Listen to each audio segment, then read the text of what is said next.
What's up, everybody? It's Reggie Williams, founder and CEO of Ambrosia for Heads. And with me, I have Jake Payne, our editor in chief. And together, this is our What's the Headline podcast. Got to see each other in person this week for the first time in a minute. How you doing, man? I'm doing well. It's funny. I said to you at one point on what do we see Wednesday when we saw one another. I was like, "Yo, man, this is the first time I've seen you since your birthday." Completely forgetting you and I kicked it in January. So Yeah, kicked it at your spot. For those who don't know, no, at your spot in January. in my spot in January, really? Yeah, we came up for a meeting. Oh, right. Yeah. That's right. I was about to tell the story about your racist dog. Actually, it's not racist. It's like black on black crime.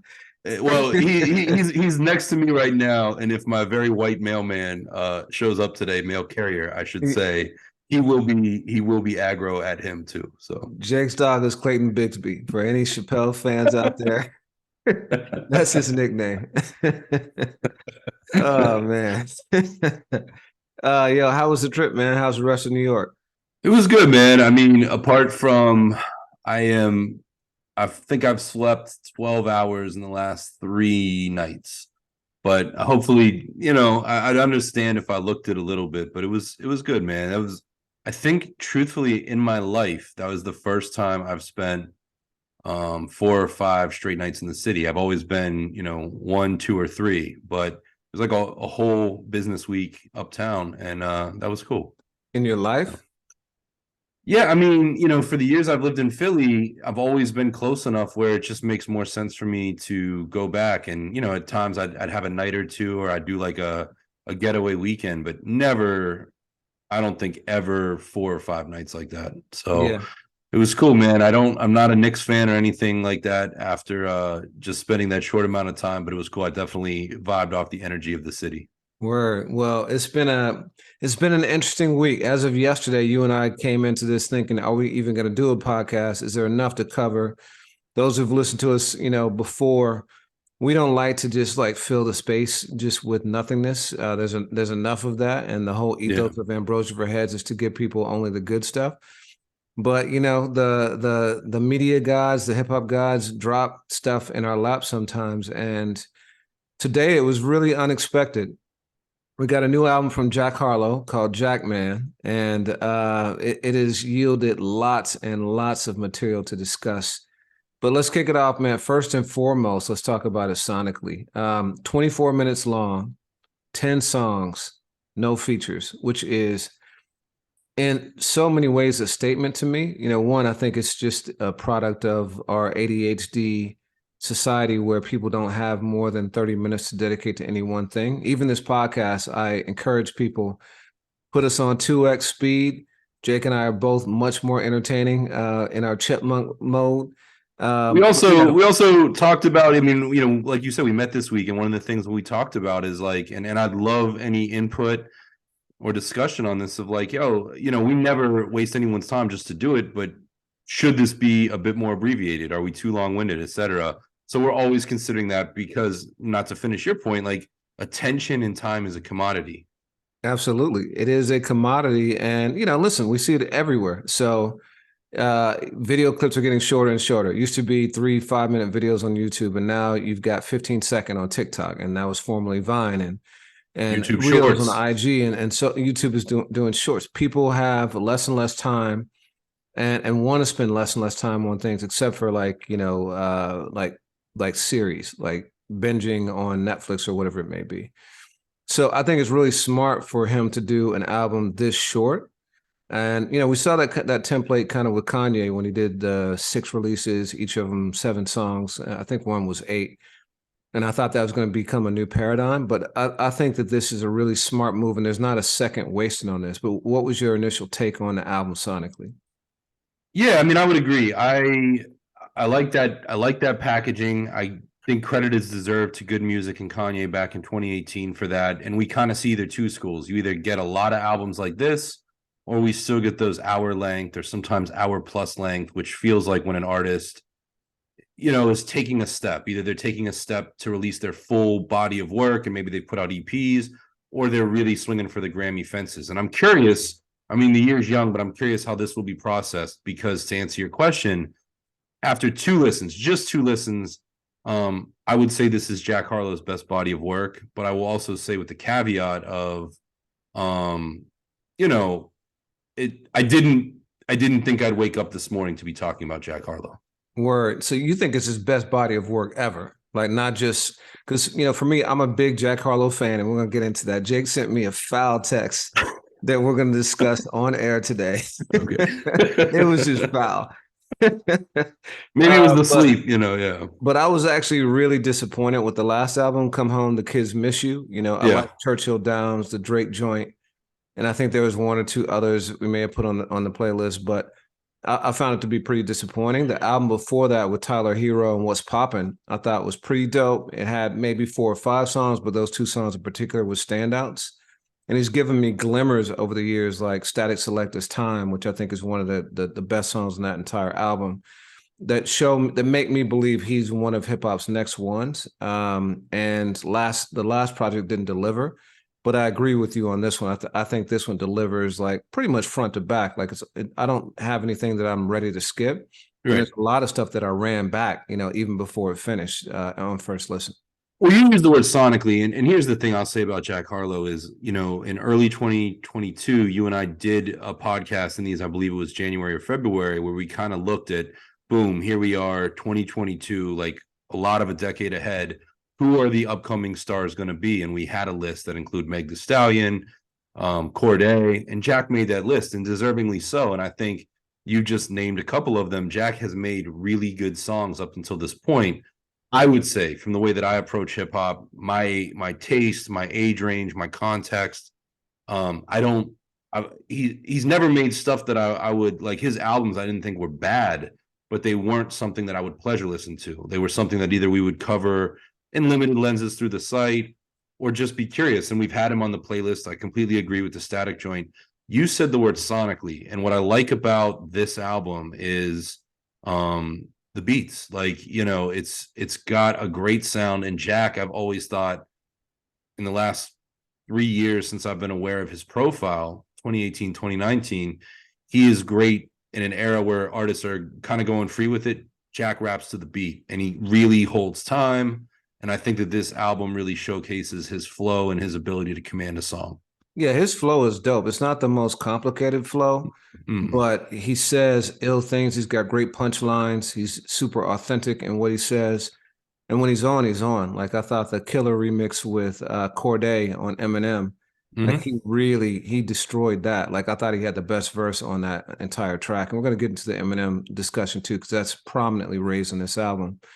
But there are times when it feels like his verses are kind of mailed in, and that's what the last album. I thought a lot of it seemed like Rush, just kind of like just ho hum. But this one he is like laser focused. It's almost like he's in mixtape mode. I think he got sharp with DJ Drama. I didn't realize DJ Drama's role in introducing Jack Harlow to the world until this last press tour with Drama. Oh, wow. Okay.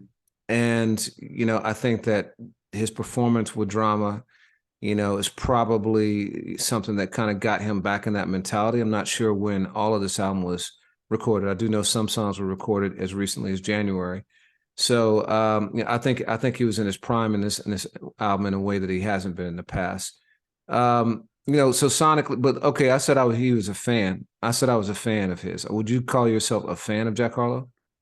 No, I've never, when people ask what I listen to and even, or they solicit contemporary artists that I like, I don't think I've ever said anything overly critical of Jack. I'm probably said different variations of what I'm saying now, but I would not file myself under a fan. Why is that?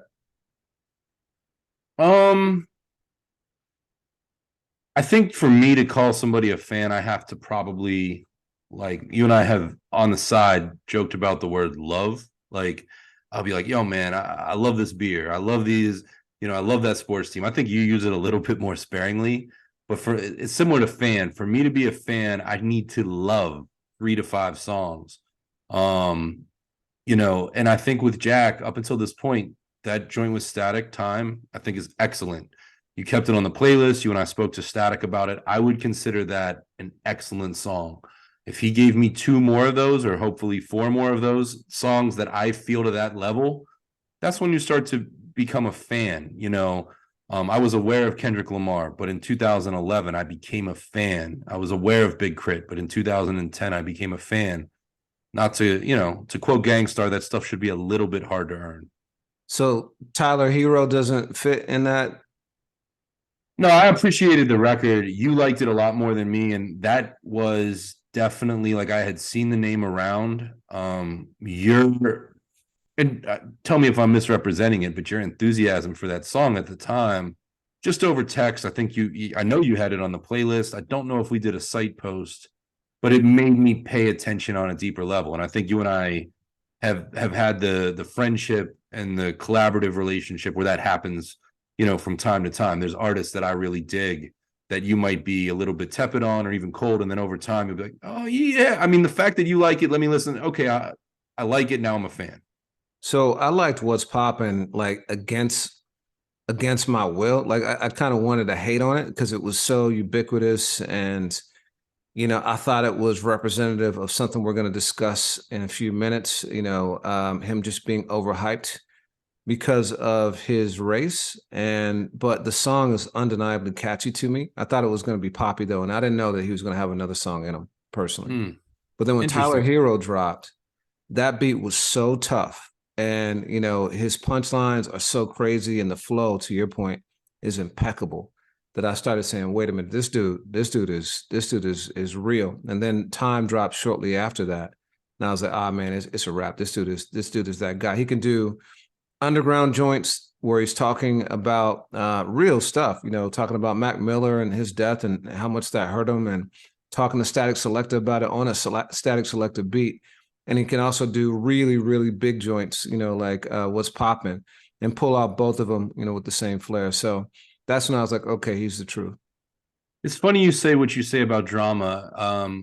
I think in addition to your, sharing some songs early on, drama's endorsement made me pay closer attention. I'm in Philly right now as we're recording this, and I'll tell you, full disclosure, I've not been the biggest Little Uzi Vert fan. I think you and I caught a concert of Uzi's at a Roots picnic in 2016. I was really interested to watch that. I was particularly interested because Prince Paul's son, DJ P for real, was Uzi's DJ at the time. But Uzi hasn't connected with me on that level, even if he is one of the stars of this city at the moment. But I like Drama's pedigree because Drama has always had this ability to spot what's happening, but still connect it to his just being a b-boy, just being a hip-hop fan. And with Jack in particular, because his flow was accessible, because he kind of had a stream of conscious style to his rhyming, especially on those songs. I paid attention because I was very curious to watch how he's developed, because Drama, even though he didn't sign Migos, was one of the ground floors with Migos. Drama played a role in one of my favorite Outkast songs, Post Stankonia, and the Art of Storytelling Part 4. I mean, I know we know Mr. Thanksgiving and this big mixtape personality who's been associated with trap music, but Drama's a hip hop guy. So that always, and Don Cannon, that always makes me want to take heed. All right. Well, so you said you need another two, preferably three joints. Let's get into this album, and I want to have this conversation again at the end to see if any of these 10 songs like rise to that level for you. So right out of the gate, Jack comes with this song called Common Ground. And this song is where he is going straight at people in the suburbs, people, and let's not use euphemisms. I think he's going at white fans of hip hop who like the voyeurism aspect of it. The violence, the drugs, the misogyny, things like that, and live kind of vicariously through that, but don't want to actually associate with the people who are making the product. And he says stuff like the suburbs are filled with ebonics and trap sonics, frat boys saying no cap, put racks on it. He talks about white girls squatting to try and get that ass popping. He talks about local homicide rates, got him astonished reading about it on a laptop in pajamas. Like, I mean, he really kind of goes in, and it's an interesting commentary for me from someone who I believe most would probably lump into the crowd that he's criticizing. What do you mean?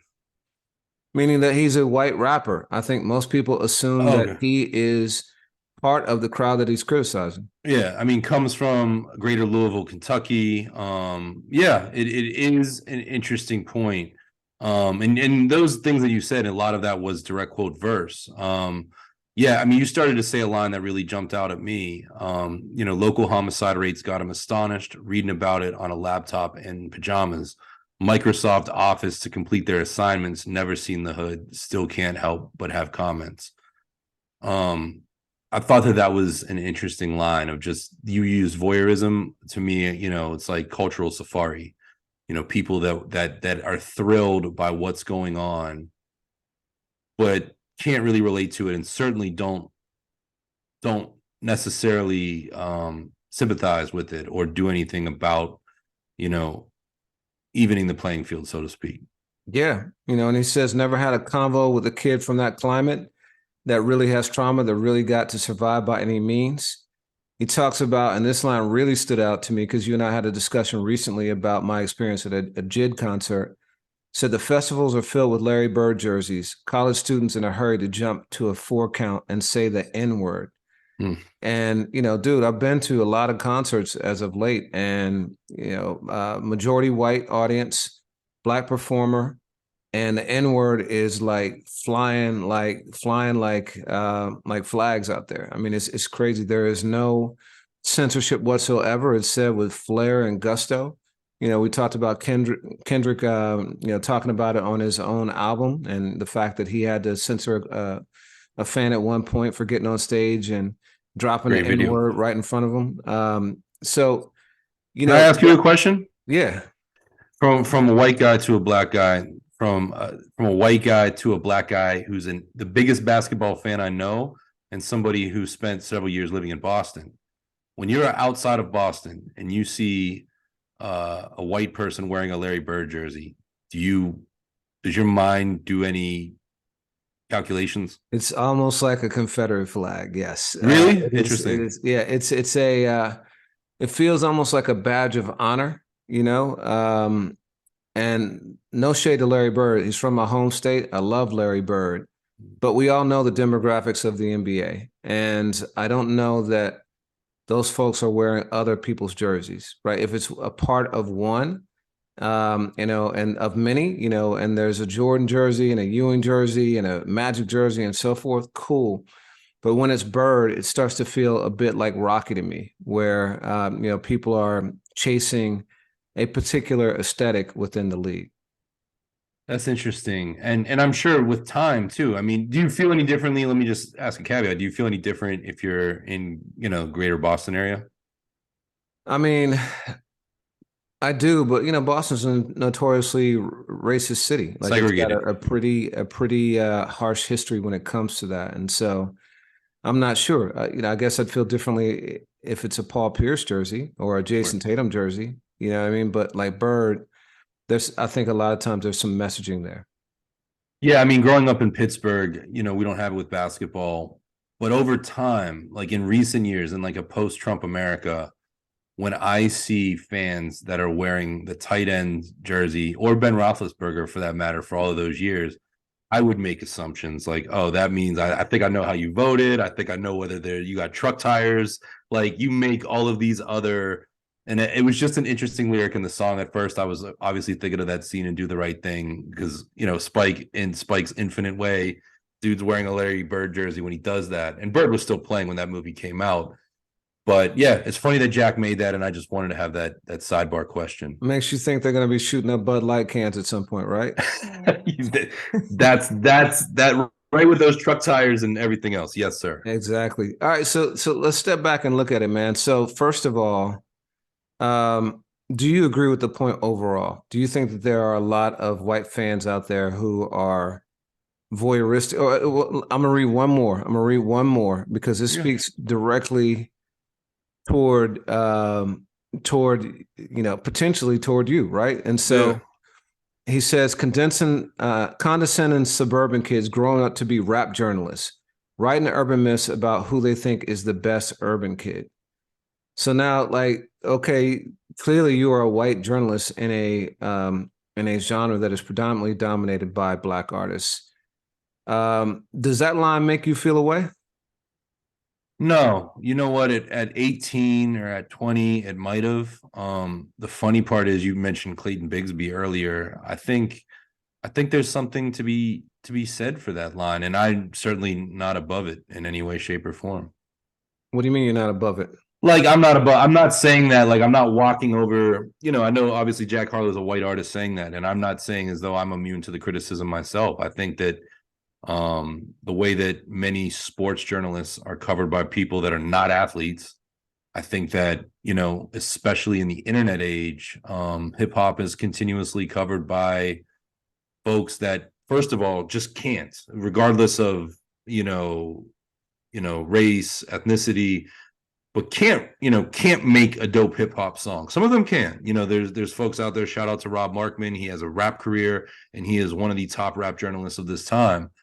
But there are folks out here that, and by and large, didn't grow up in an environment that they write about, analyze, and to Jack's point, can be quite condescending about.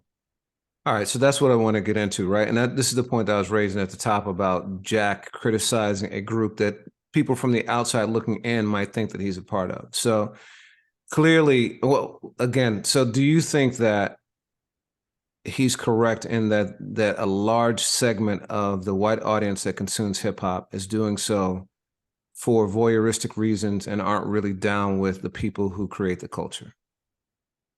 I think that there's a large segment of Jack Harlow's audience that falls under that. And, artists of that magnitude that have fan bases that large, I think, you could make that claim. You could make that claim. I'm trying to think of other artists that might fit that bill. Possibly a Tyler, the Creator's fan base. I know I'm purely speculating, but we go to shows and I'm thinking of very front running, artists that have sizable populations, because that's where the difference is. I think as you start to get into some nuance, it gets a little bit different. And I don't know that there's as much voyeurism. There's no way to scientifically back this up. I'm gonna push back. I'm gonna push back on your qualification a little bit. I don't think I don't think it's just Jack Harlow fans. I think it is a large portion of fans of rap music who are not black. Mm-hmm. And that JID example is the perfect one. I think that most white people would not use the N-word in a black person's face in a conversation, referring to them that way. You see the Morgan Wallen lessons and things like that out of that. He's the country singer who was caught on tape dropping the N-bomb, with friends, not in necessarily a racist way, but in a way that was inappropriate. I don't think that most people would do that, but yet and still they have no problem saying it in concert. Right. And so that to me shows a kind of a disconnect with the culture. You have artists like Yeat, who I just heard for the first time a few months ago. I know he's been around and pretty popular. Have you listened to Yeat's music? I may have listened to a song or two. I couldn't give you a title right now. So if you listen to Yeat, he basically sounds like Future as if he was white. Same subject matter, same intonation, same everything. And I see that shocked look on your face. No, the funny part is it's real time shock, because I was not certain if Yeat was a white artist or not. Like, yes. That's how little I know about Yeat. And the funny part is if I may be mistaken, and I did sign an agreement, so I cannot say who, but I do believe I wrote a shorthand bio for a digital streaming service, provider on Yeat, unaware, because when I write somebody's bio, I don't write white artist, black artist, brown artist. But so I'll say it like this. People, when I heard Yeat, I thought about the kind of comparisons and criticisms that were directed toward Iggy Azalea back in the day, where you have a white artist putting on an affectation to sound black and is like catering toward the most ridiculous stereotypes to a point where it almost seems like it's blackface. That's Yeat to me. Gotcha. And I think there are a lot of people out there who listen to the music, and we've been talking about Clayton Bigsby. It's an apropos example. The reason why Dave Chappelle really walked away from the Chappelle Show is because in season 3, he was doing this skit, and the skit was he had an angel of himself on one shoulder and a black and a demon, a devil of himself on another shoulder, being his conscience. and he made a joke about fried chicken. And there were some white people in the studio laughing really hard. And he thought for the first time, they're not really laughing with me and getting the joke. They're laughing at me. And, this is not how I want to go out. This is not what I want to put out there. And I don't know what the percentages are, but I think there's probably a healthy percentage of people who truly don't understand the culture and are really succumbing to a lot of the stuff that Jack is saying in his song. And I don't think it's just his fans. I think it's a lot of fans of hip hop. No, and to be clear, I mean, your example was JID, JID, and I think that he fits the same bill. And the reason is, I mean, JID is a very big artist, and I wasn't singling out Jack at all. I just used him as an example, but I'm thinking of artists that are big at what they do, have a dedicated but possibly transient fan base. JID, and I believe he will, we will see if he's able to carry fans 10 years. We'll see if Jack Harlow is able to carry fans 10 years. But when you talk about the meaningful hip hop artists of the now that are reaching a widespread generation, those are two examples. Meg Thee Stallion's an example. Arguably, Corday is. I'm thinking of festival circuit artists that bring people to shows, that bring people in droves out to concerts. And I don't know that Jack Harlow is, like I benefited in my generation, we had, Black Star, we had De La Soul, we had these Common, we had these groups that in order to be a legitimate fan, you had to be a fan of other things. You had to, and there was a message involved. And I know that Jack Harlow is trying to give a message with this song. And I actually, if nothing else, I applaud him for raising the question. I think I'm just saying this to say I think we're saying some of the same things, but I do think it very much applies to Jack Harlow's fan base. And another, I mean, Uzi Vert, that's another that I'll probably give you. But I know from my time in Philadelphia that Little Uzi Vert has a sizable black fan base too, and presumably a sizable brown fan base. Yeah, when you say Jack Harlow's fan base, are you suggesting that he has a larger white fan base than most, and it's primarily the type of people who would be fans of his? Because for me, like we know the stats, right? 70% of hip hop is consumed by non-black people, and a large portion of that percentage is white, just based on pure demographics. And so that means that they're listening to a lot more than Jack Harlow. And I don't think the mentality deviates necessarily from artist to artist. Yeah. Or maybe like a Kendrick fan or like someone who is more conscious than that is a bit more nuanced about it. And this is what a lot of people have been raising recently about like record companies and what they're putting out. So much of rap is nihilistic and, about self-destruction, either through, shooting each other or forcing drugs upon one another and so forth. And a lot of that fan base is white and they're not living in that condition. And so I think just by definition, it applies to what Jack is saying on his song.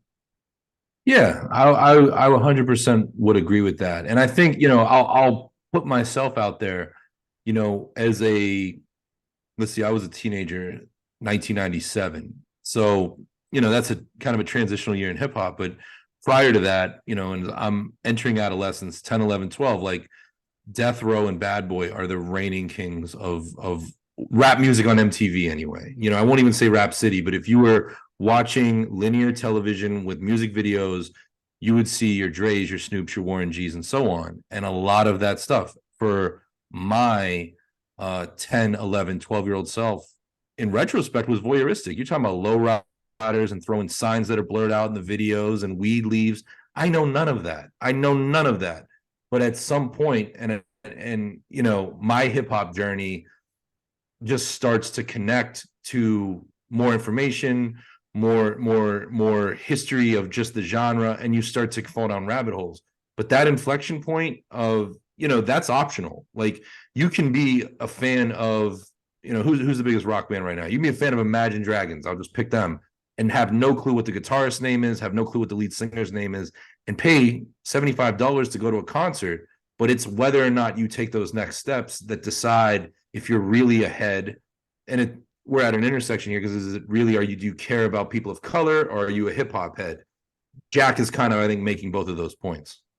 So this leads into the next thing I want to talk about, right? Which is, why is he able to make himself an exception from that? What about Jack Harlow differentiates himself from the people he's criticizing? And to me, it sounds like, so go back to the line, never had a convo with a kid from that climate.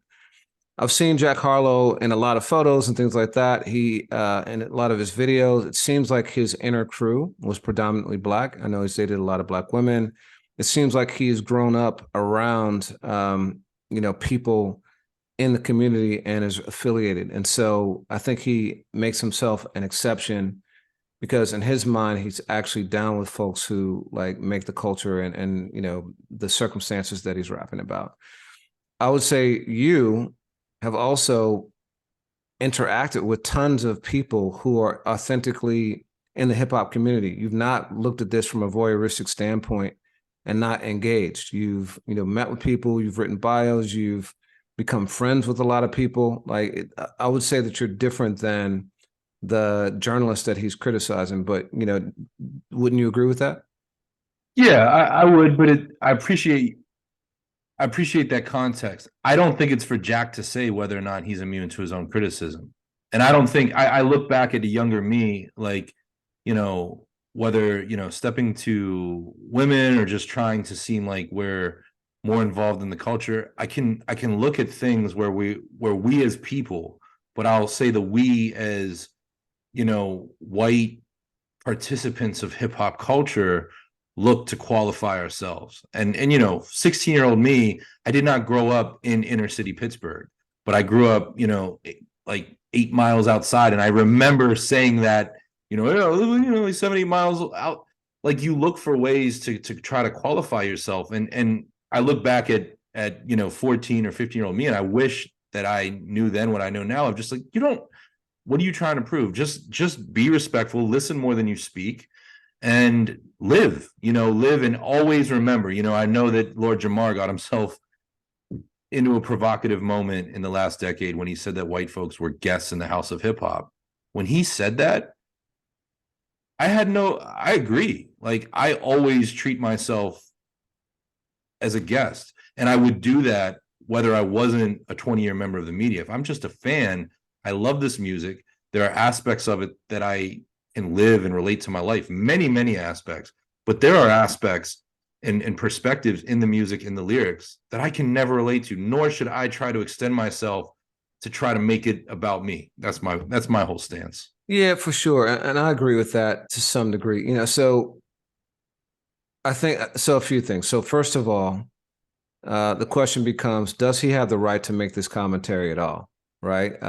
Secondly, if he does he have the right to exclude himself from the audience that he's criticizing? And that's up for debate. We've been talking about that. And answer could be yes to both those questions, or no to both those questions, or both. Right. I do think though that there's a matter of degree. And there are some people who rap the lyrics, watch the people on Instagram and stuff like that, and would never, ever, ever talk to someone like that wasn't famous on the street. Versus others who absolutely would, go wherever. I'm sure you've been to all sorts of predominantly Black environments and concerts and things like that, and spoken, and probably been the only white dude in the room on a number of occasions and been comfortable in that situation. That doesn't mean that you have the right to, use the N-word and stuff like that. So there's degrees, right? And So why do you keep asking me after knowing you for 10 years this month? You've done it like 10 times with a drink in your hand and without. You say, have you ever used the N-word? well, yeah, I still don't believe that you like all along with the windows rolled up, rapping along to like Snoop and Dre, skip every other word, but we'll see. Yeah. But you at least have the savvy to not say it in public, right? So, but my bigger point is there's degrees to it, right? And I do think it's a fair criticism of those who would absolutely not interact with someone aside from someone famous that they like, and I don't know what percentage that is. That might be a small percentage, it might be a big percentage, but I take this to be aimed at those folks. Yeah, I mean, I wholeheartedly agree. And I always have a problem with the yeah, but not me factor, in general. And it's like, my dad always had this line, when somebody gets a new wristwatch, they're just dying for somebody to ask them what time it is. They just want to pull out the watch and show. And I'm always, you made the point about, Jack's friends and some of his choices in relationships and dating. And, all of that said, I don't think Jack has a place to say, yeah, but not me. I just don't. So And what you're telling me is you prefer Macklemore over Jack Harlow. I do not. I do not. Because And you know what you know where I'm going with this, right? Because you remember what Macklemore's song "White Privilege," yeah, where he did exactly what you're saying, right? He called out the benefits that he has as a white rapper and fully acknowledged that he's probably much more popular than he would be if he was not white.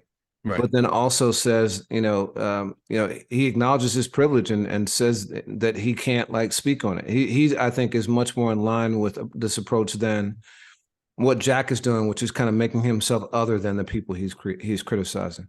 Yeah, I didn't. You and I mean, that was, I think, 2013, 2014. I remember, I mean, we were just starting to work together, but I was not impressed or pounding my chest along to either version of Macklemore's White Privilege. Because to me at the time, I mean, that came off as, like almost like somebody swinging for the white messiah fences of just like, yeah, I'm going to say what's on no one's mind. And, it's cool if it raises discussion or it raises thought, but that's not the music that I want to play when I'm walking down the street or in my car. So you asked me, would I prefer Macklemore to Jack? Musically, I'm gonna go Jack. Macklemore, make no mistake, Macklemore has a few songs that I've enjoyed, but they both did something in the song, since you raised the point, that I found a little bit curious, arguably troubling. And I'll read you the lyrics. 1 second here. He says something about Percocet. This is it. He says, college students, you quoted the first part of this. College students in a hurry to jump to a 4 count and say the N-word. Business interns taking Molly, then perks. Trampling on top of bodies and dirt. So Macklemore recently came out with that song Heroes, and we covered it on the site. And you and I went back and forth behind the scenes on whether or not to cover it. It had DJ Premier scratching on it. And you and I both hold Primo in the highest of regards. And Primo and Macklemore have worked together before. But what was a little bit rough about the song is Macklemore was talking about all of kind of the negative things that he learned from hip hop. And it was very, I'll say the word caricaturistic, of like drinking 40s. I forget if he was talking about smoking Sherm and, like little odds and ends of stealing stuff. And I just thought it was super corny. And the funny part for me is, I'll be perfectly honest, when I think of Percocet and Molly, I don't think of black folks. I think of white people. I think that we learn the slang Perk 30 and Molly from rap music, of course. But I'm like, Jack, if you're trying to make that part of the point, I don't like you painting rap music with that brush, and I don't like you, from one white guy to another, of painting black culture with that brush. I read that one differently. I read that one much more on the nose than what you're suggesting. And there is one of the biggest songs of the year, if not the biggest song of the year, and I forget what year, but it was like 4 or 5 years ago, was Future? Percocet, Molly Percocet. That was the hook, right? Future is that, and you got tons and tons of people, just that's all they're talking about is Percocet, Molly Percocet. So I think that while that might be the case that those drugs originated or were, predominantly used in other cultures, I do think that Future had a role in making it even more popular. And I think he's talking strictly about that. People who heard Future and thought it was cool, like what he did with Lean.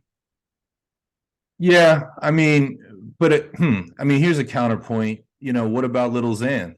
Who might be Latino, but I believe Little Xan is a white artist. I saw Little Xan walking down the street one day in Philly, but there was a whole movement of artists, and absolutely, Future is one of the biggest. That was the chorus. That was one of the biggest songs of 2016, whatever it was, 2017.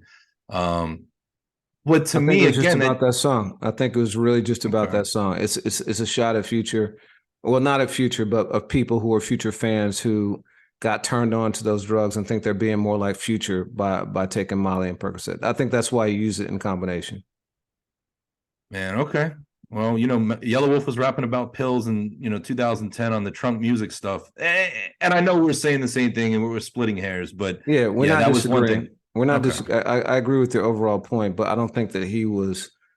I don't think he was making a commentary trying to suggest that those originated. I think it's more that they were popularized by a black rapper, and that this whole song is about people trying to mimic black rappers and be cool, but not be associated with them in real life. All right. So this song, okay, but we've been talking for a minute. This is just the first song on a 24-minute album. We talk more about this song than the length of the album, right? And Yep.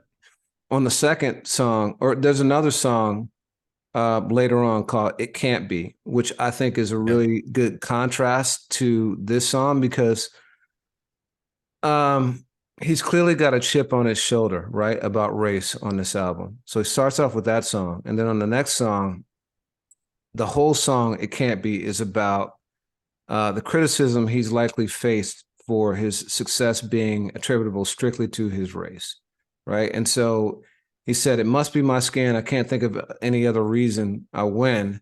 But then he goes through and lists like tons and tons of things that he does that he believes make him successful besides the color of his skin. So he said, "It can't be the years of work I put in. It can't be the way that I stuck with the same friends. It can't be the swag I got when I walk in. It can't be the way I treat people or how I make time to see people or make sure that they all feel like equals. It can't be my smile. It can't be my eye contact with these crowds. It can't be my pen. It can't be my verse." He goes through a litany of things. One thing I thought was really interesting. It says, "It can't be the thought I put into every choice. It can't be the Jeep instead of the Rolls Royce," which I thought was pretty sharp commentary. And then "It can't be the Tribe and the book, the Biggie and the Nas, the Outkast and the Missy in my iPod." Talking about like he's really about this culture and studied his history and like learn from the greats. But in the face of how do you see these two songs, and how they relate to one another? Yeah, I mean, on one hand, he is kicking at, I'll just use the word like white culture vultures. And culture vulture might be taking it a little bit too far because if I also understand Jack correctly, it's not even necessarily the culture they're after. I mean, black culture, but Jack Harlow's perception of what black culture is. In this song, in a bracket is just like it's not because I'm white. Like if you wanted the title in parentheses, this would be, Jack Harlow, it can't be bracket, it's not because I'm white. Which is interesting. I mean, there's definitely like if you have 24 minutes, 10 songs, 20% of it, and more so in time, has to do with race and Jack's thoughts about it. I think that says a lot about 2023 and one of the biggest stars in rap music right now. But I'm I'm still processing after I listened to both of these songs more than twice. I listened to the whole album twice, but I'm still processing on how these songs relate to each other in Jack's mind as well as in my mind. But I'm curious for you, how do they relate? Man, I think it's impossible to separate race from performance. We talked about Lord Jamar, and Lord Jamar has been one of the most outspoken critics of Eminem that I can recall, right? And it's the age-old criticism that Eminem would not be as popular as he is if he were not white. I think it's impossible to separate race from performance, and I agree that and we've seen this time and time again in every genre, that a white artist who does something that a black artist did previous to that person typically has much more success, right? That was Elvis, that's NSYNC and Backstreet Boys over, Boys to Men and New Edition. That is Justin Eminem, Timberlake. Justin Timberlake, same thing. And, that's Eminem versus like, that's the Beastie Boys and Run DMC, and that was the first kind of conflict for me, or, so I like the Beastie Boys, and License to Ill was dope. Paul Revere was crazy. MCA's voice is incredible. Hold It Now, I just heard the other day. Classic. But I couldn't help but feel a way when, my white friends were talking about the Beastie Boys like they were the sun, the moon, and the stars, but did not in any way talk about Run DMC, or they were an after, and especially given that Run DMC wrote a lot of the Beastie Boys rhymes, right? That was the first time I kind of took note that white artists were viewed differently and given like kind of a push that black artists didn't have. Same thing happened with Eminem, right? And I was glad that Dre was the co-signer, but the way he exploded, it's that. But so when I say that they're inseparable, what I'm saying is that I think there's always going to be that extra push, but that also doesn't take away from the fact that a person is dope. Right. It could be two things. And yes, there's probably amplification and, it's 2x, 3, whatever the increased popularity is maybe because of race, but it doesn't mean that Eminem isn't in the argument for greatest rapper of all time. He is, I think, definitely in that argument. I wouldn't say he is, but I think he's in the argument, right? And Jack Harlow is one of the dopest stars of his generation. And I think that would go if he was black, white, Latino, whatever. But I think it's impossible for him to say it's not because he's white. That's always going to be a +1 to whatever great qualities he has, in my opinion. Do you think there's a lot to unpack in both of these songs, and that's just what we're doing. Are these ideas worthy of a song to you, either of them or both of them? I think they are, because I think that regardless of how you fall on the substance and whether or not you agree, there are things that he's grappling with. There are things that are really authentic to him. And clearly, and I think the thing that relates to two songs is he's really trying to figure out what his place is as a white man in hip hop.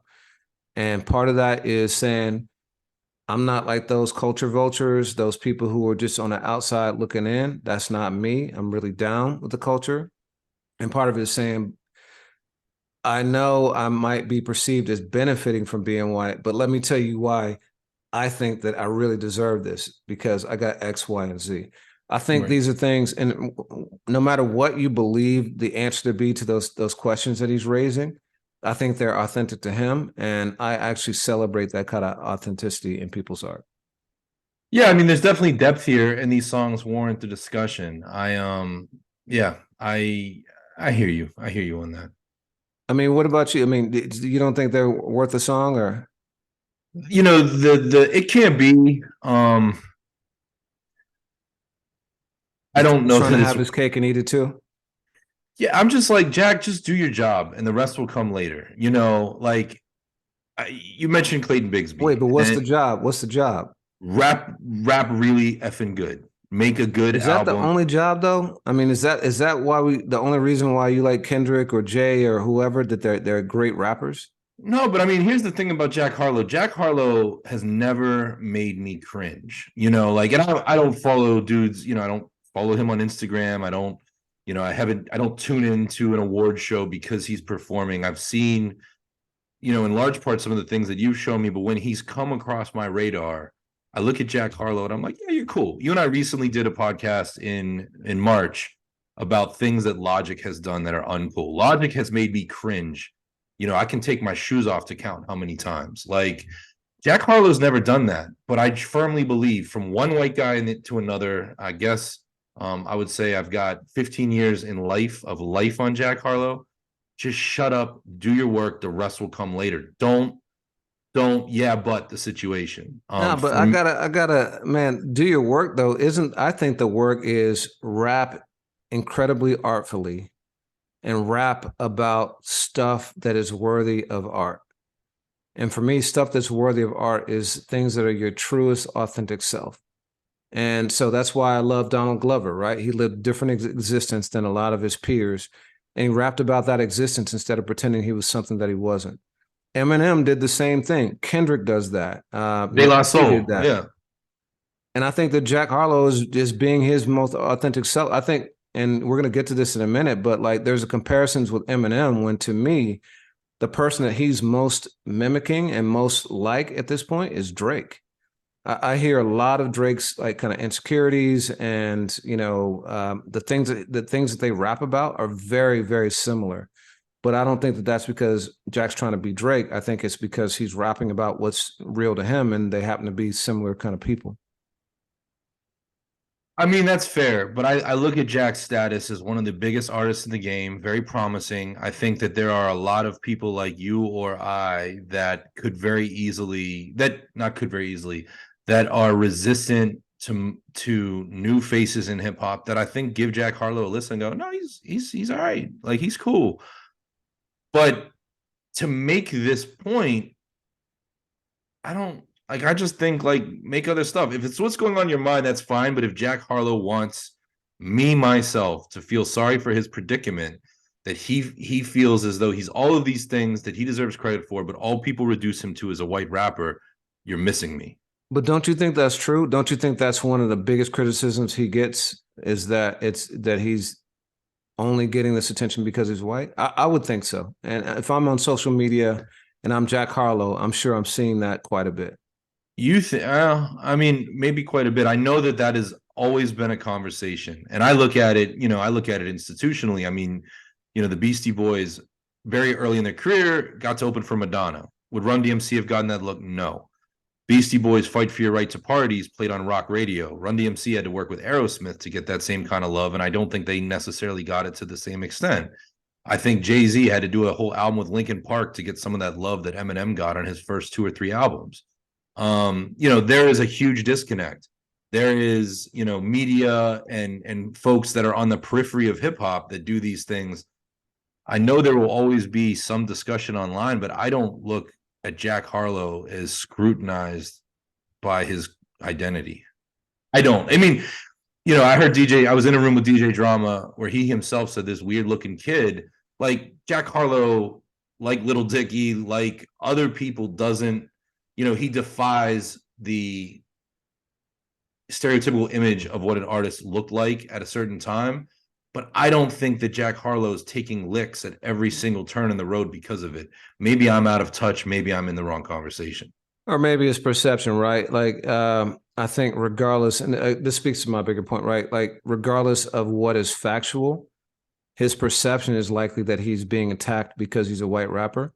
Yeah. And because of that, I think he has the right to write about it. And it's artistic because it's coming from his true vulnerabilities or inner thoughts, So I think that any song that reflects that is cool, like whether I agree with the subject matter or not. That's fair. I mean, that's cool. Does it change? Do these two songs change your opinion for better or worse at all about Jack Harlow? They don't change my opinion because, like I said, I'm a fan and I think he's dope, and I like this kind of authentic, storytelling, and so it's cool. It's interesting. I don't necessarily agree with all of it. We debated this before. I don't agree with all the substance of the first song or the second one, but I do like the fact that he's going there, and being real instead of just trying to be fake. He could have easily rapped about drugs that he's taking and just, how much money he's spending and how many women he has and stuff like that. But he chose to do something more true to his circumstance, which, I celebrate. When I was 16 or 17 years old, Talib Kweli was part of, Is Hip Hop Worth Dying For? Are You Sure? Dead Prez had, lyrics that challenged audiences. I remember white hip hop fans in my high school being like, Dead Prez doesn't like white people. And it couldn't be further from the truth. They just had a pro-black message. That doesn't mean so, and that raised questions. I hope that some of those same people I had those conversations with in 1999 and 2000, I know to still be hip hop fans. We stay in touch. I hope that Jack Harlow's fan base is somehow challenged by, especially in the first song, Common Ground, to think about some of those things. And he's at least asked themselves some of the questions that Jack poses. If that happens, then I think Jack's mission is hit. And of the two songs, that is the one that I find to have far more merit. Yeah, well, there's a third song that touches on the subject too, and this one is the one that's getting all the headlines. So it's called "They Don't Love It," and he says, "Your boy's striving to be the most dominant ever, the hardest white boy since the one who rapped about vomit and sweaters. and hold the comments because I promise you I'm honestly better than whoever came to your head right then. They ain't cut from the same thread like him. They don't study doing work to get ahead like him. They don't toss and turn in the effing bed like him. So clearly he's referencing Eminem and he's saying that he is the hardest white rapper since Eminem. Now there's been some misinterpretation of the lyrics online, and I think it's good to clear that up. He's not saying that he's better than Eminem. What he's saying is that he believes that he's the best since Eminem, and of course, he's probably going to be going for M at some point too. He definitely went at him on his own record, but even saying that, so first of all, he's making the Eminem comparison, and like I said, I think he's more comparable to Drake than to M in terms of subject matter. But it made me think, okay, that's a big statement. There's a lot of white rappers who have come since Eminem who are super dope. Some who come to mind to me are Evidence, who we talk about quite a bit on this show and are both huge fans of.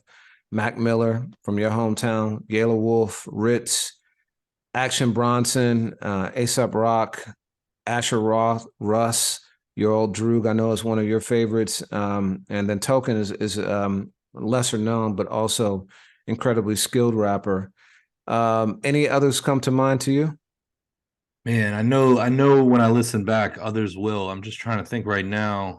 I mean, that's a really good list of people that have been doing it for 10 or more years, but you're right. And I do want to say I think Evidence is very much I would consider a contemporary of M's. Dilated goes back to those mid 90s at the same time Infinite put out. So I just want to add that caveat. That's true. That's true. And along with that, we're excluding people like LP and Vinny Paz and R.A. the Rugged Man because they all predate Eminem too. Yeah. But the bigger point is that there have been a lot of dope rappers who happen to be white. And so, when you talk about technical ability, I don't think the Jack is better than any of those people that I named technically. He's got a very simplistic flow. It's dope. He stays on beat. But, a lot of those guys have super, super incredible lyricism. Like you think about Yela and Ritz and folks like that, and they talk about incredible things like Ev does, Mac Miller did, Action Bronson's Total Package, Drew also. So I think it's a big statement. Is he more commercially successful than all of them? I think he might be and might be already. I was looking on his Spotify, and the song he has with Lil Nas X has got 1.7 billion streams just on Spotify, which is just mind blowing.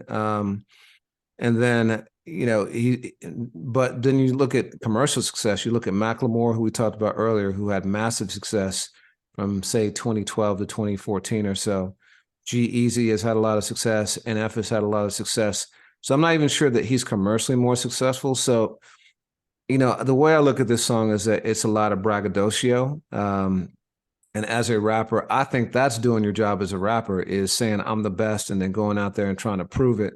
So I'm not mad at the song, but I thought it was interesting that, with two songs, he's trying to kind of, I won't say distance himself from being a white rapper, but make it not all about that. And then on another song, he goes right at comparing himself to the biggest white rapper. It's a little bit contradictory, I thought.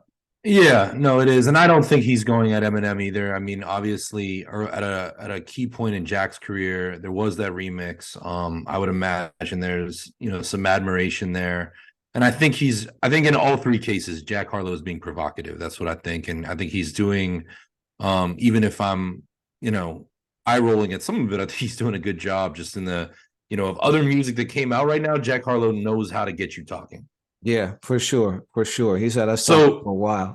well, and with that said, you alluded to it earlier in the joke that I made on text this morning, which was chippy, and I was being a little bit playful because you didn't buy me a drink you owed me, and I was disappointed in I didn't you buy you. You owe me a drink, Doc. Come on. cancel each other out.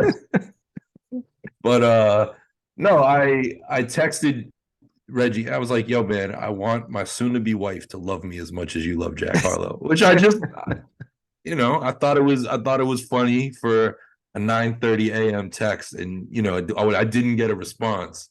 So I yeah, did. I said I was gonna punish you for that, like later on today. Pause. Come Pause. on, Pause. come on, man. Like I would say I talk about Logic than I do more Jack Harlow. Yeah. I don't really talk about Jack all that much. Sidebars you've had. I think that he has the potential to be huge. And I've said, and I'm gonna go on the record of saying this again. I think I've said it before, but I think he has the potential to be as big as Drake. If he continues along this trajectory, and it might not, especially with movies coming out like White Man Can't Jump and stuff like that. I think that there's that potential, and I do think it has to do with a lot of what we discussed today too. And it's not saying that he's like just an outsized talent, but I do think he has talent. He's got charisma.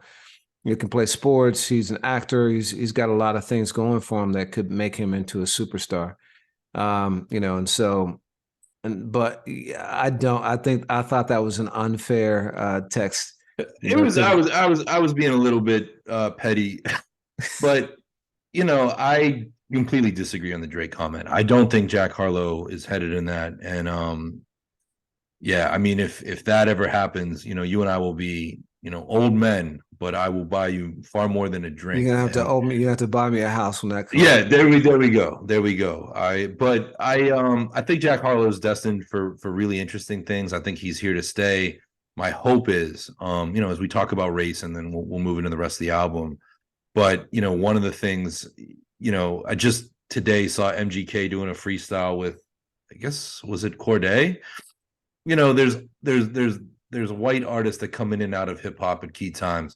My hope is, especially after Jack makes this point, that doesn't happen. Iggy Azalea was a great example. She came in as a rapper and she left as something else. And Drake has done a phenomenal job maintaining his stardom. One of the best in my lifetime, arguably the best in hip hop's lifetime, at a superstar level, at being, in the headlines in 2009 and not going anywhere in 2023. I think Jack Harlow, it would be very, very difficult for him to come anywhere close to that. But yeah, I will credit you. You have a better eye for star power. I mean, just given, your background in television and really seeing tremendous potential in people that, in a lot of ways, I have more faith in your scouting report than mine, but I don't think so.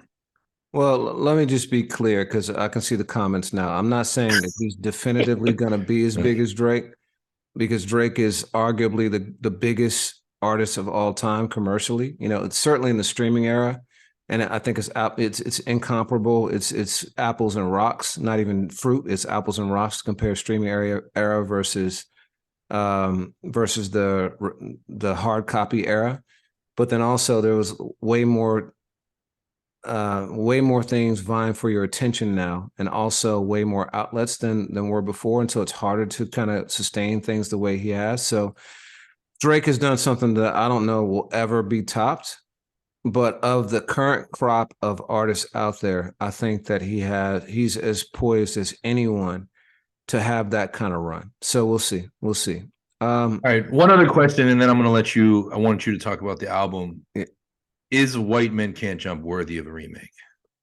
Oh man, we'll see, right? I mean, I think the answer to that question is always how good is the product. I think that pretty much any movie, no matter how great, is it's possible to have a remake. Like, so I think about A Star Is Born. It's been made 3 times now, right? And a lot of people probably thought the definitive one was Chris Christopherson and Barbra Streisand, but the one with Bradley Cooper and Lady Gaga was outstanding. It was really, really good. And Karate Kid with Jaden Smith, I thought was great too. Like, so it's going to depend on the product. There's a lot of remakes that are just absolutely terrible, but I got to say I'm excited for this. I think it looks cool. I didn't realize he was 6'3" and actually got hoop skills. And so, I think it's a great casting, but we'll see. What about you? I haven't watched the original. I bet you in 20 years. I always thought it was a fine movie, like a TBS TNT afternoon movie of like, yeah, I'll watch this. But I never thought it was I thought that it was as good as the previous time that Woody Harrelson and Wesley Snipes were in a movie together, Wildcats, which also starred some of the Fat Boys, if I'm not mistaken, right? Yeah. I didn't think it was a classic. It's not a hallmark of my era. So I agree. I never okay. thought it was a classic either, and so, but they could do better, I'll say on the flip side, you could have another House Party. The new House Party was not met with favorable reviews. I haven't seen it.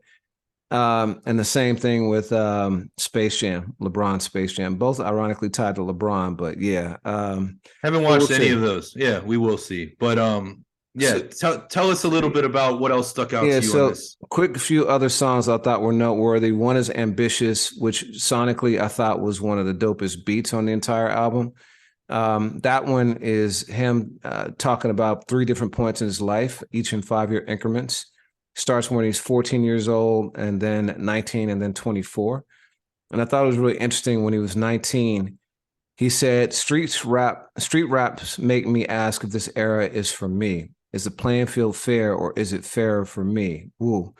Which I thought was really, really dope. For him to say that, um, one acknowledging that he's not a street rapper and that's not what he's going to be doing, and so he's not going to be inauthentic. I thought was cool, but then also saying, "Listen, I understand that the playing field may be fair for me," and acknowledging that. So, he's got a complex relationship with race, and that's manifesting many times throughout this album. Another song, "Gang, Gang, Gang," is unlike many songs I've heard in the past. He talks about, friends from back in the day and people he thought he'd always be friends with, and they kind of swore that allegiance to each other.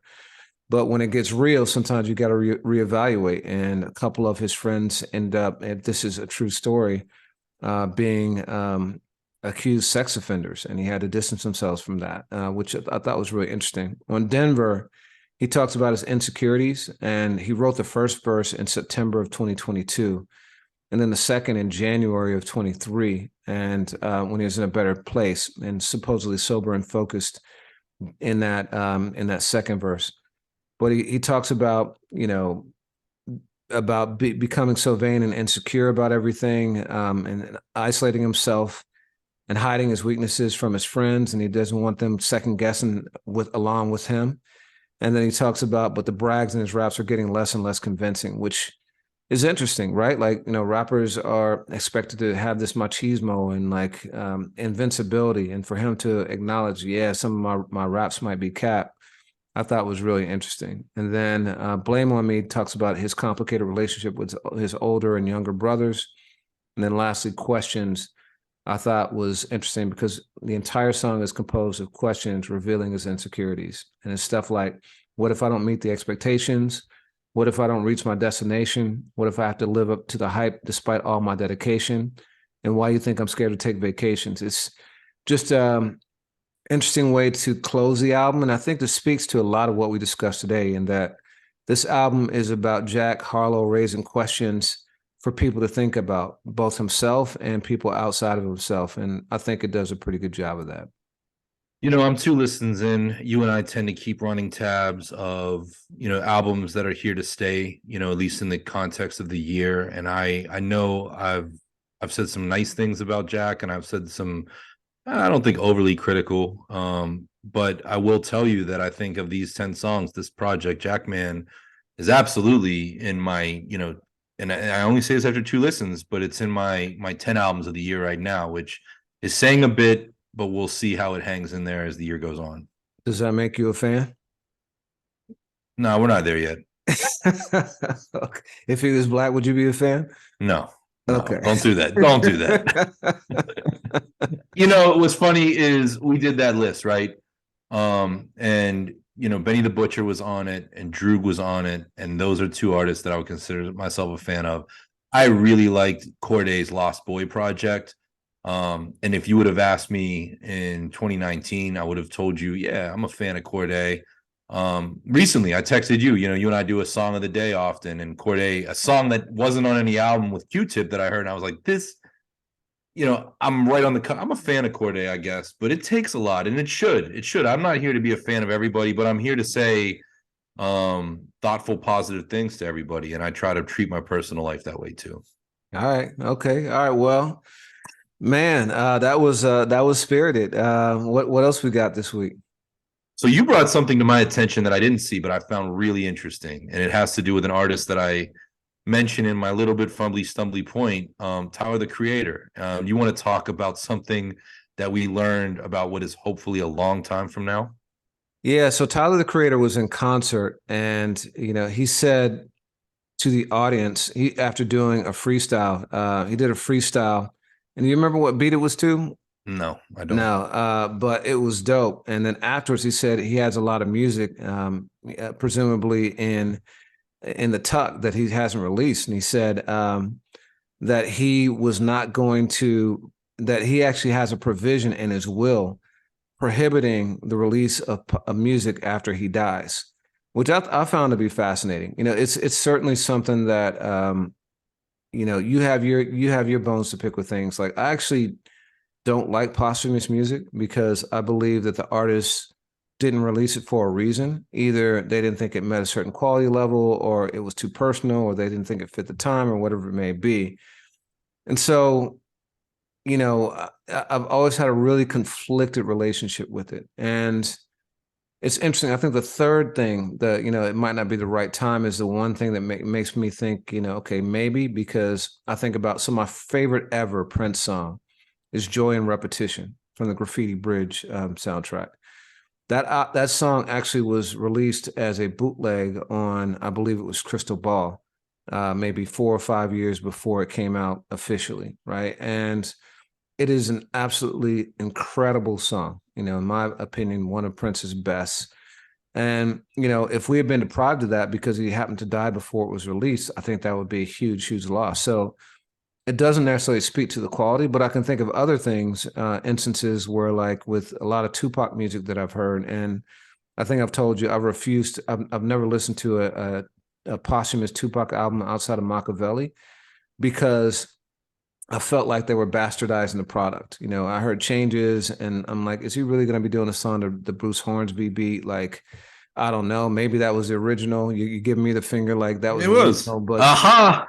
but he hadn't put it out, right? Is he going to actually put it out if he's alive? So like that makes me wonder. Yeah, he might have done a lot of stuff that like that he was experimenting with, but would he have put it out to the public? So, you know, I wanted to like have a discussion about posthumous albums because I know you feel differently. You've listened to and actually like a lot of Pac's posthumous stuff, right? Pac is a bit of an exception to me, and it was also put on both sides. There are really good Pac posthumous things. I thought they did something really well. I mean, you mentioned changes, and the what I've been told, what I've researched, and I think I mentioned in our last episode, they play a demo version of that song, and I don't know if it was held back because of sample clearances or budgets, but Pac did that, and then E40 did it before Changes ever came out. I think on his Hall of Game album to the same sample. But when they put out his greatest hits in 1998, the double disc, they put 5 or 6 unreleased Pac songs. Untouchable, Troublesome. It's not Untouchable, Troublesome. No, Toss. There's a few of them, and they felt to me really uncut. They felt really good. I want to say that they edited a couple of his jabs at other people. One of the things that I was told is that after Pac passed, his mother Afeni she didn't want her son represented as vitriolic as he may have been in his last days of recording. But Changes I always thought was good. I mean, I know it's become, and I mean, this may change after the docu-series, but it's the Pac song that you tend to hear the most. If it's either that or it's Dear Mama. And it is manufactured. Whether or not he recorded that, they took a verse, I believe, from I Wonder If Heaven's Got a Ghetto and threw it on.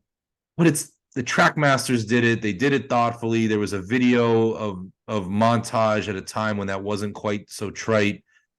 I always thought it advanced the message a little bit. Even Similarly, that, right? Like throwing on a reused verse. Like, I mean, Pac would have never done that. And that's the problem I have, is that if an artist wouldn't have done it, then I don't want to hear it. I want to hear what is true to the artist. well, we'll have to ask Chat GPT what Pac thinks. No, Oh I'm man. kidding. I'm kidding. I'm kidding. No, I keep laughing at people talking about those conversations with Pac and Biggie on ChatGPT. But you make a valid point. I also thought that in 2006, the Interscope team, Shy Money XL was very much part of it. They did a project called Pac's Life. Swizz Beatz did a lot of remixes. At a time when I thought the unreleased Tupac catalog was very bastardized, you had people like Suge Knight throwing bullshit death row artists on there just to like try to get them some come up.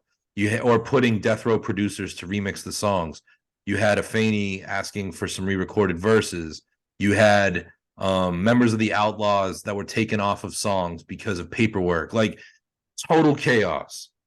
But out of it, there were some cool songs. But Pac's life came, and that was a case of like they were just trying to completely overhaul things. Like they made a custom album out of what they had left, and I thought it had gravitas. That you had Nipsey Hussle and Pac on a song together, and while you knew that it wasn't real, there was some symbolic gravitas to that only now proves itself in time, 15 plus years later. I'm not mad at it, and it is tricky too.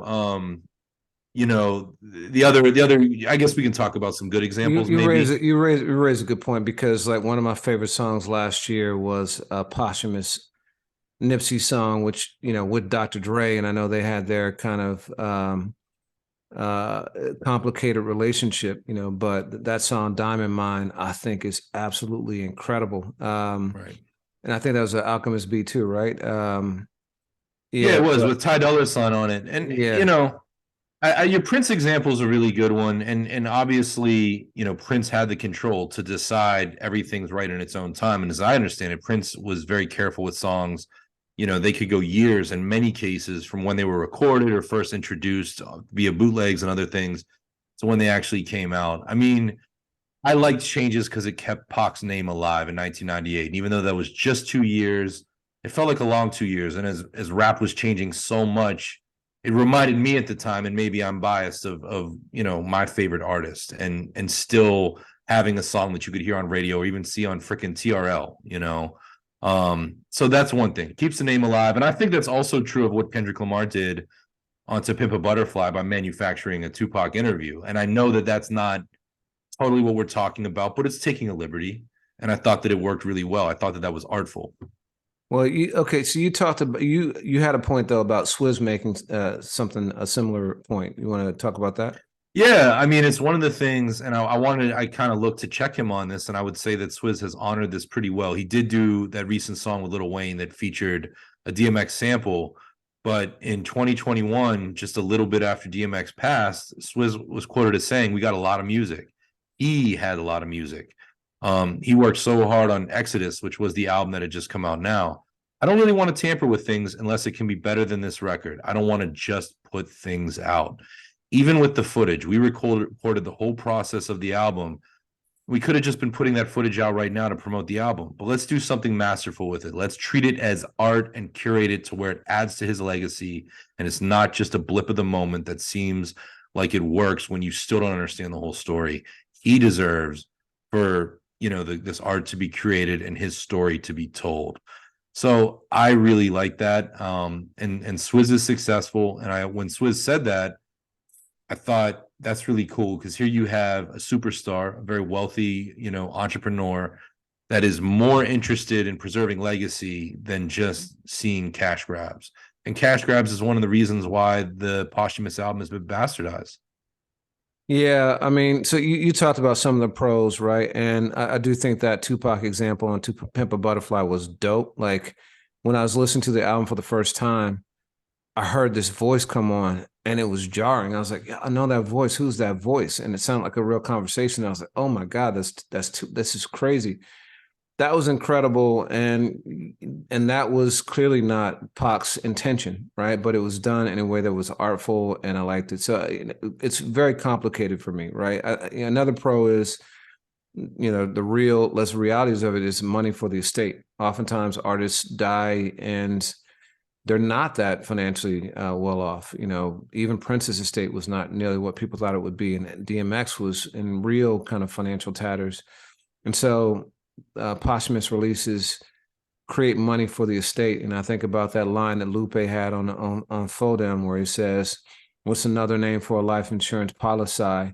Spotify." Like that's a really grim way of looking at it, but very true. And then it also, to your point, bridges generations. There's a lot of people who would never know some of these artists if they didn't hear the posthumous stuff and then go back and check out the catalog that was made when they die. But I also think that any other pros for you? Yeah, I mean, just to that point, I think there's a way to flash a connection. I actually went back today and looked at Pac's life, and I believe J Rock was on that album, like a very early J Rock. You had Nipsey, so great A&Ring. Again, I think it was Sean Money that did that. I look at Big Crit and Pimp C. I mean, Pimp C died in 2007. Crit got real hot in 2010 and 11. Pimp is such an influence on Crit. If you're gonna do a UGK album, and they've done this, and put those guys together, be thoughtful about it, and they have. And you mentioned, Nipsey Hussle and Dre, and who knows how that song evolved after Nip passed. So yeah, those are pros. The other things that I'll say too is it can shift the narrative. I'll use the case of Gangstar in 2019. Um, Premiere, and we reported on this, learned about it after the fact, had acquired some of the material that Guru had recorded with Solar, who became his musical partner after parting ways with Premier in the early 2000s. And those guys, there was love there clearly, but they were not in a great place, their relationship. And Primo has said this. So he acquired this music and then went to work for years. You and I were in the studio and knew this project was happening, years. We were in the studio with Guru's Ashes, actually, back in 2018. And we knew that Premier was doing something, but he used his beats and Guru's lyrics to kind of get the last word. Like when I think of Gangstar right now, I don't think of two men who were a distant. I think of them they get to write their own final chapter. That's pretty cool. And I wasn't the biggest fan of the song in the early 2000s, but Nas and Tupac, who had beef, but reportedly kind of talked through it in the last days of Tupac's life. They used posthumous production to make Thug's Mansion It was written, and it was on one of different mixes were on each artist's album. I didn't love that song. I remember it being hot on the radio, but it's kind of a cool way when you think of these two guys, you don't think of what they said about each other. You think of like, oh, they really were contemporaries of one another. And I think there's value in that. Yeah, that song, the hook was actually sung by a friend of mine that I used to work with, a guy named Jay Phoenix, real name Larry Lofton, super dope. But the cons for me though are that again, like I said, oftentimes I think the product is not something the artist would have wanted had they been alive. And the flip side of bringing money for the estate is that oftentimes it's a money grab because it's not really the estate that's getting the money; it's the record company and they're profiting off someone's death, which I don't find to be appealing. And then we've skirted around this, but a lot of these features would not have been people that the artist would have worked with. A lot of times it's pairing someone with someone who's hot and of the moment. And I think about Exodus and the Moneybag Yo one. He wasn't meant to be on that record, and I don't know that DMX would have had him on the record, and so. There's just stuff like that. But, so we touched on this a little bit, but I want to get into what actually counts as a posthumous album and then some of the best ones and some of the worst ones. So, for me, a posthumous album is an album where the artist really has no input into the assembly of the final product. I think about things like Machiavelli and Life After Death and even Exodus. And, my belief is that those guys just, based on how recordings work, probably listened to the final versions of those before they passed. And so they were authentically their albums, and I wouldn't consider those to be posthumous. The Shining by Dilla, maybe I'm not sure about the timing of that one, but it did come out in the same year, maybe 4 or 5 months after his passing. And so I would consider that not to be a posthumous album either.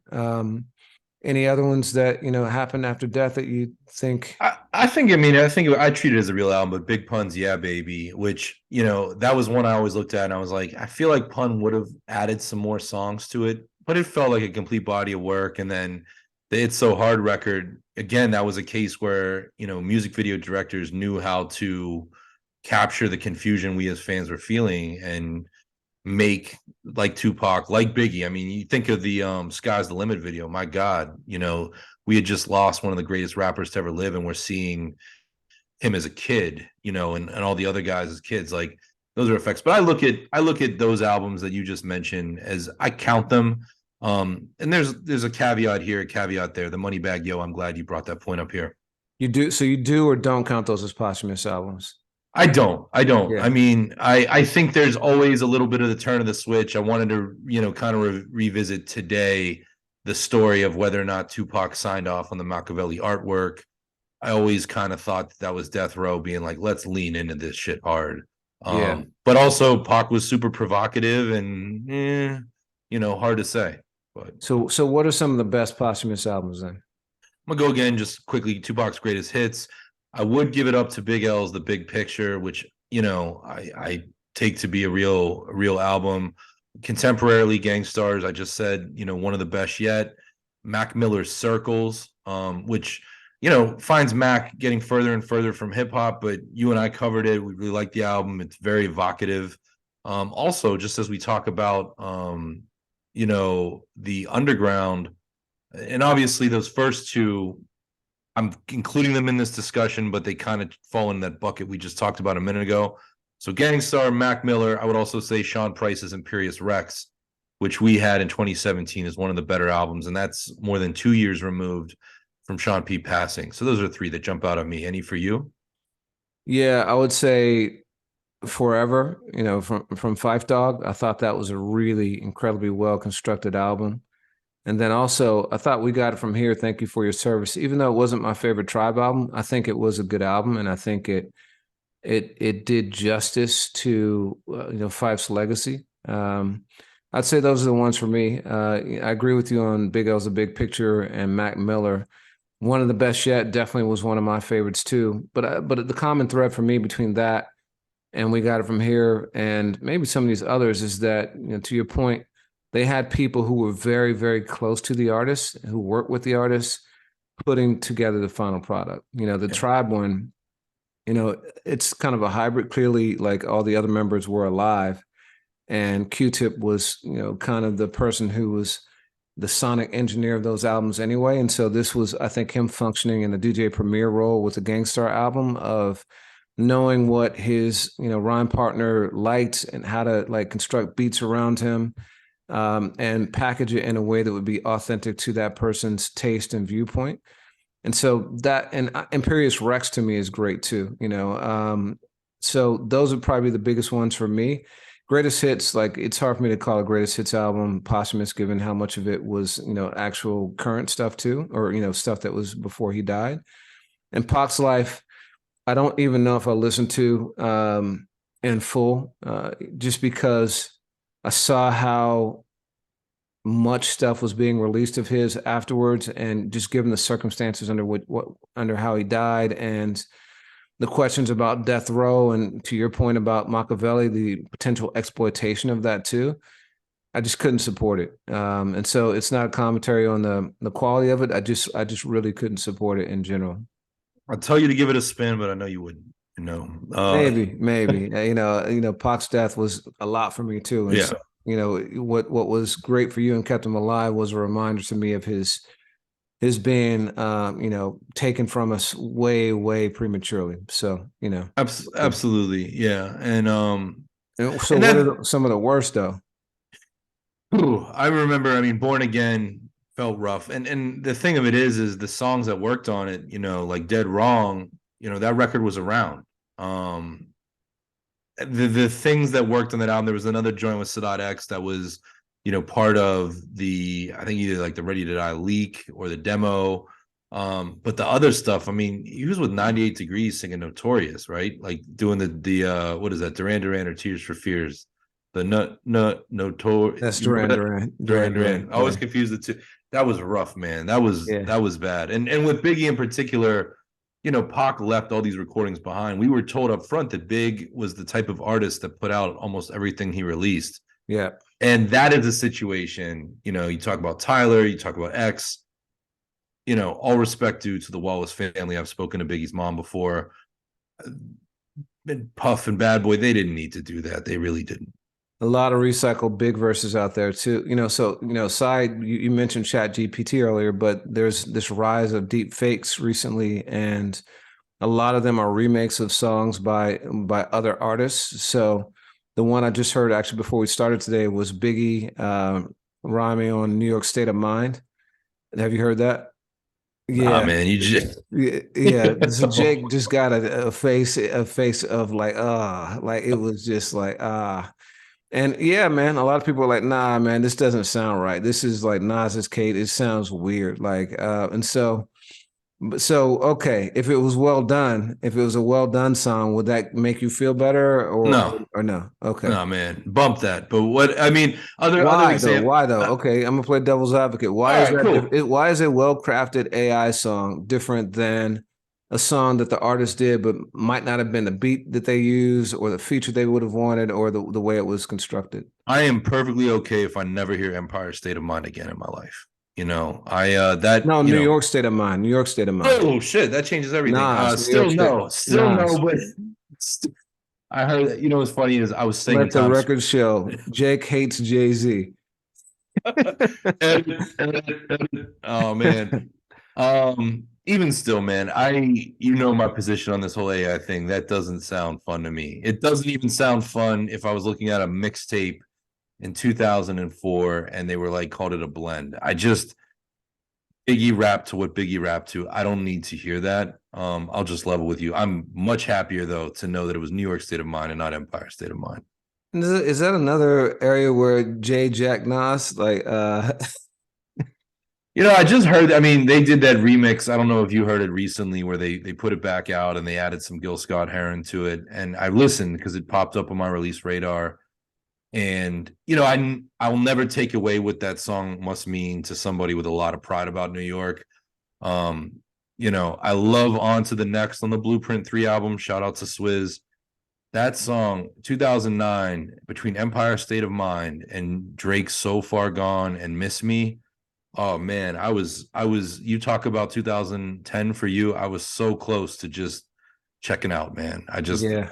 It was a hard time for me, but I'll say all that to say Jay's verse is really good. It's the beat, it's the power pop of it all. It's just not my jam.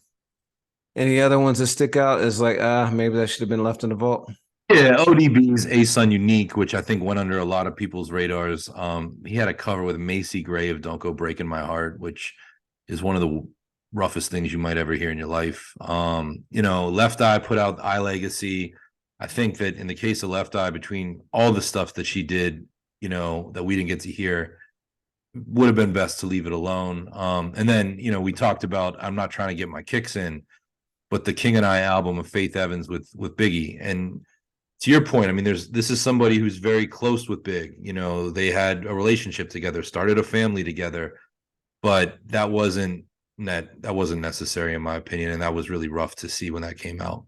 Yeah, yeah, and I think some recent releases from Pop Smoke and then XXXTentacion also, tough. So yeah, all right, man. So quickly, Pras has been in the news from the Fugees. I think you're closer to the story than I. You want to break it down? Yeah, I mean it's a developing story, but Pras Michel, 1/3 of the Fugees is he's been accused in a multi-million-dollar political conspiracy that spans two presidents. This Wednesday, he was convicted after a trial that involved some other heavy hitters, including Leonardo DiCaprio and former U.S. Attorney General Jeff Sessions. And what he's being accused of is funneling money from a Malaysian financier who's now a fugitive through straw donors to Barack Obama's 2012 re-election campaign, and then trying to squelch a Justice Department investigation and influence an extradition on behalf of China under the Trump admin. What that means, if I understand this correctly, and correct me if I'm wrong, is that Pras was kind of a mixture of a scheme and a little bit. He's been convicted of kind of like not spying, but kind of tampering. Is that fair to say? Money laundering to some degree, and also, well, I mean, so yeah, I mean, as I understand it, he's being convicted of trying to influence politicians on behalf of others through those others' money. And Chuck D weighed in, and he had kind of 2 points. One is that you don't see in the news that Pras is an incredibly smart individual. Vying for valedictorian of his class in high school. He went to a very prestigious high school along with Lauryn Hill, and that they're positioning him like a rapper. You know, you always hear that term in the news, a rapper, and you know it's synonymous with thug or gangster or whatever, and that's not Pras. Um, but then also that he might be kind of a fall guy. You know, the belief is that this is, while he might be guilty, you know, he certainly wasn't in it alone, but he was positioned to take the fall for it. And so there's a lot of stuff that is still in question on this. David Kenner, his lawyer of death row fame back in the day, you know, David Kenner was notoriously the lawyer who dealt with all of death row's criminal stuff back in the day, and there was quite a bit, unfortunately, is representing Pras, which I find to be fascinating because now we're 30 years out from that almost, and I'm shocked that he's even still an attorney because I think he was probably in his mid 40s or so when that happened. I think, yeah, he was even older then. He did rep for a time the Suge Knight trial that ultimately landed him behind bars now back in 2015. They reunited for that. Yeah, so he's saying there's going to be an appeal, and so you know we'll see. But it's unfortunate. It's an unfortunate circumstance. No matter what, it sounds like there was some stuff that was a bit shady. You know, Pras took the stand himself and said that he was an FBI informant and trying to collect information from the Chinese government on behalf of the FBI. But you know that didn't seem to hold water, and he was convicted and could be facing pretty substantial time if this isn't overturned in appeal. Yeah, I mean, this just shocked me just as a parting thought. I mean, Pras is 1/3 of one of the most successful albums, the last 30 years. And I know that it is closer to 30 years old. And I don't know if, what the motives were for him being involved, but I hate to see somebody. I mean, in 2016, we did a report on the site on just how successful that group was, given the fact that they took very little upfront money on the score. It was 3 people. And Pras at that time said it sold 22 million copies. The RIAA says otherwise, but I think he was referring to globally. And just somebody, if it was about money, it's a sad reminder that he should not have been in that position. And if it was about something else, it's just a reminder to be careful out there. Yeah, I mean, he says that he didn't know that he was doing anything illegal. You know, taking money from one person to pass on the campaigns on its face doesn't sound illegal. So I don't know, but we'll see. Like you said, it's a developing story. Yeah, yeah. So the only other thing is Kendrick's Big Steppers tour, which you caught, by the way, right? Yeah, twice. The touring data, a reporting medium on sales, sort of like Hits Daily Double or SoundScan. They do that for touring. Now alleges that is the #1 hip hop tour of all time, selling, having earned $110 million, nearly 111 from 929,000 tickets across 73 shows. When the tour that they're saying that beats was Aubrey and the Three Migos, so Drake and Migos. Any thoughts to that? Yeah, I mean, one, salute to Kendrick. It was a great show. Like I said, I saw it twice. Very entertaining. Also had a big look with Amazon. You know, it's on Prime. People who didn't see the actual show can see it on Amazon Prime if you have that. Second thing is that I don't think it's going to last for long. Drake is going on kind of a greatest hits tour with 21 Savage this summer. And I've looked online at the prices, and even like firsthand, you can't get tickets on the floor for less than $1,000 in a lot of cases. And so that joint is going to be out of here. It wouldn't surprise me if it cracked 200 million. But records are meant to be broken, and it's great to see these guys getting paid because, to your point about Pras and the album sales from the Fugees, a lot of times the artists don't see a lot of money from that. The record company sees it all. And, these performances are where artists get paid, and both these dudes got paid. You think Drake or Kendrick, and I know that these are things like the most streams, that'll be something that changes all the time with each, superstar releasing an album. You think they care about this data at all, like as it comes out? I don't think they care about the rankings, but they definitely care about the gross, the overall gross. I forget that song but Drake says, open up my check, man, it's gross what I net. Uh, So yeah, It's a I'm good sure bar. that they love that. They love that. Absolutely. So anything else jump out at you this week? Yeah, we lost a legend, one who I know you had some direct connection with, maybe not personally, but you want to talk about Harry Belafonte?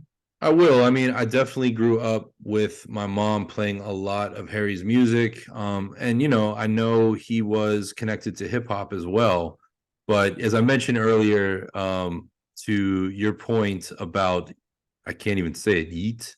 Yeet. Yeah. Yeet, yeah, that's just funny. It feels like a my cousin Vinny joke. Um, I for a period of time during the pandemic was writing bios for a major DSP, and I did some research on Harry. It's just important to Grammy winning, chart topping career. But what he was musically, which is how I first knew him through my mom. He gave records from the Caribbean calypso music, an identity, at least in the States. But yeah, I mean, he was born amid the Harlem Renaissance, in the 1940s and 50s, performed in New York City. And his debut concert was actually backed by Charlie Parker and Max Roach. You and I spent some time talking about Ahmad Jamal last episode, two jazz legends, but it was his landmark third album, Calypso, that really brought people to the music of Trinidad and Tobago, which is interesting because Harry Belafonte was born to Jamaican immigrants, but he shined a light on that, the whole, Caribbean and West Indian culture, I think. And that music took a huge impression here in the States. Later in the 60s, John F. Kennedy appointed Belafonte as a cultural advisor to the Peace Corps. 43rd Grammy Awards, Lifetime Achievement he received. And he had previously won Best Folk Performance for his song "Swing That Hammer." And yeah, I mean, and you want to talk about the Beat Street connection for a second, just to bring it home to hip hop? Yeah, he was an executive producer, I believe, of Beat Street. Is that right? Yeah, And Beat Street was, as folks know, one of the first two films, or, mainstream films about hip hop. There had been Style Wars and Wild Style, but in terms of big theatrical releases in 1984, there was Breakin' and then Beat Street. And my understanding is that Breakin' was finished after Beat Street, but they learned of Beat Street's existence and wanted to be the first in the market, and so they released it. But Beat Street of the two was viewed as the far more kind of authentic one. It was much more gritty. It focused on graffiti. It had notable legends like Grandmaster Melly Mel and the Furious Five and Kool Moe Dee, Treacherous Three, Rocksteady Crew, the New York City Breakers. It was one of those films that truly put an aspect of hip hop, or many aspects of hip hop culture on the map. Jazzy J was in the film, Africa Bambaataa, and Harry Belafonte is one of the people who helped to bring that to reality. So, absolutely. ambassador for hip hop and for the world. Yeah, and we lost Sidney Poitier, I believe, early last year, and now Harry Belafonte. They were dear friends, and yeah, we're living in a time where a whole generation seems to be leaving us, which is as expected, but the world is not as great, in their absence. Absolutely, absolutely. So with that said, man, you have a song of the week?